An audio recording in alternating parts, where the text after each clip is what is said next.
Hi, everybody. I'll come to people with their hands up as normal. So we'll start with Amy Lawrence.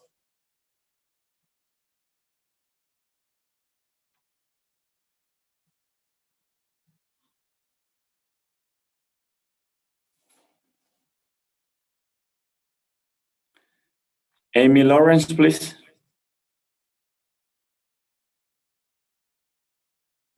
Hi, Mikel. I'm sorry I struggled with the unmute button, not the most technologically advanced. I'd actually like to ask you about a player who didn't play today, which is Bukayo Saka, on the news of his new contract. What kind of a symbol does it send out to what Arsenal are trying to do as a club to have one of the best young prospects in English football commit to your project? Well, I think he is the player that represents every value that this football club stands for. He's coming through the academy. Big credit to everybody that has been involved in the process of developing the player and the person that he is today. He's coming to my hands, our hands, really mature, really focused, and really well evolved in his knowledge about what he needs to do in the game. And it was really important for me to keep him. I have big belief in him. And from now on, I will demand him more because he can give us more and more, hopefully, in the future. Thank you. Nick. Hi, Mikel. It was a performance you would have probably been very happy with before the lockdown. After the lockdown, we saw a stuttering return, and then obviously the wins have started to come.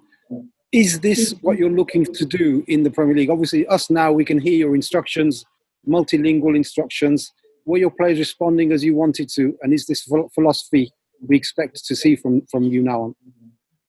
Yeah, it's part of the process that we have to respect, and we can give them so much in certain moments. It's been a really difficult season since I joined, with the amount of game that we had in December and then the break that we have during the lockdown. But they are so willing. They are completely on board of what we are trying to do. A lot of things that happen today will convince them even more that this is the right direction for us to take as a team. Still have to evolve in many things, the way we manage the game in certain moments. We cannot give anything to the opponent, and we give that again tonight. But overall, I'm really happy with the attitude, and as well with the understanding of the game and what the game requires for them to control it and expose the opponent as much as we can. Dani Ceballos is central to your game today. He had an influential role throughout. How far is he from committing to Arsenal? Was that a conversation for much later, or can you do something before with Real Madrid? Both clubs, they've been in communication. I really like Dani, what he brings to the team. Again, when I joined, he wasn't available because he had a difficult injury, but he's understanding what we are trying to do really, really nicely. He has big personality to play, take the ball in any area on the field and give the continuity that we need as a team as well to control the games better, but as well without the ball. You know, the running he's putting in, the tackles, every time the interceptions, his desire to win that ball back and help the team is improved so much, and he looks a really good player at the moment. Thank you, Mikel. Thanks. Nick Callow. Nick. Hi, Mikel. A couple of quick ones. You said in the pre-match that Cedric was possibly the best attacking fullback at the club. Is that what you expected him to do? Come on and score a goal like that? Yeah, I said in the final third, he has probably the best end product of the fullbacks that we have. Is one of the main qualities that he has. He showed that tonight as well, the way he can finish. I'm so happy for the boy. He's brought great energy and a lot of positivity to the group since he joined, even though it's been really difficult for him with injuries and the fracture that he had in his nose and everything. So glad for him. He made his debut, he scored the goal, and we got the 3 points. So perfect night for him. And just on Oba, there's been a lot of speculation about him. He's beaten Thierry Henry to 50 goals for Arsenal. How many can he get for the club? How long can he go on scoring? Hopefully at least another 100, but I don't know. I'm not a magician. What he's achieved today to be the first to score 50, the history of this football club tells everything about his mentality and the way he works every day on his finishing, on trying to help the team, and he decided to be better and better every day. So hopefully we can keep him here for a longer period. Okay, cheers. Thank you. In Bolton again. Mikel, just to pick up on Pierre-Emerick Aubameyang. I mean, just how talented a striker is he, and how important is he for the club? A player that is able to score as many goals as he's done in that short space of time tells you everything about the importance that he has for us. We need players that can make the difference in any moment in the game, every 3 days in different competition, and that's a big task to us. And he's done that at different clubs.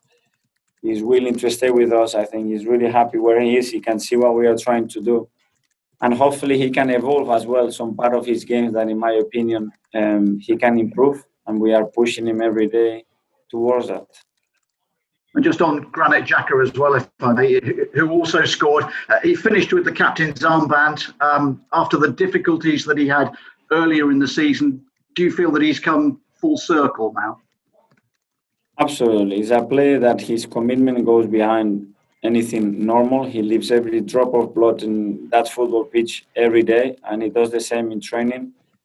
For me, it's a great example to any other teammate that the way he looks after himself and lives this profession.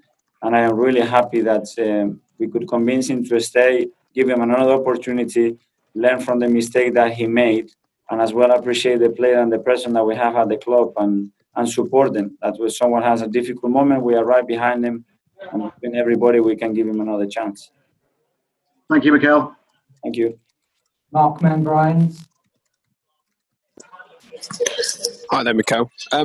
Obviously, Mesut was missing again tonight with this back soreness, but we saw again that Matteo didn't make the squad.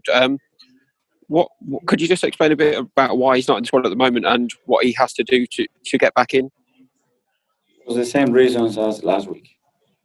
But obviously, I think that's 3 games now. He's not even been on the bench. So, have you spoken to him? Is he not showing what you want to see in training, or what does he have to change your mind? Things have to change, and nothing is changed. Thank you. Last one, Charles Watt. Hi, Mikel. Can I just ask about Orba? He was just speaking to Sky, I think, after the game, and he said, "We'll see about my contract." You've obviously got Saka done before the end of the season. What are you expecting, Orba? Anything to happen before the end of the season, or you're going to have to wait for the summer for that one? I don't know. I leave that to the football club and the senior people that drive those type of contracts. Orba knows really well what my thoughts are towards him, the project that I want to create, and how much he's part of that. And after that, it's not in my hands. Just about a week ago, you were pretty confident on Saka. You said it would happen very shortly. It's because I knew. Yeah, so it's presumably Orba's still quite a long way to go before we get to that point. I don't know. I am positive, and I will remain positive that we can keep him here for many years. But things have to progress. Thanks, Mikel.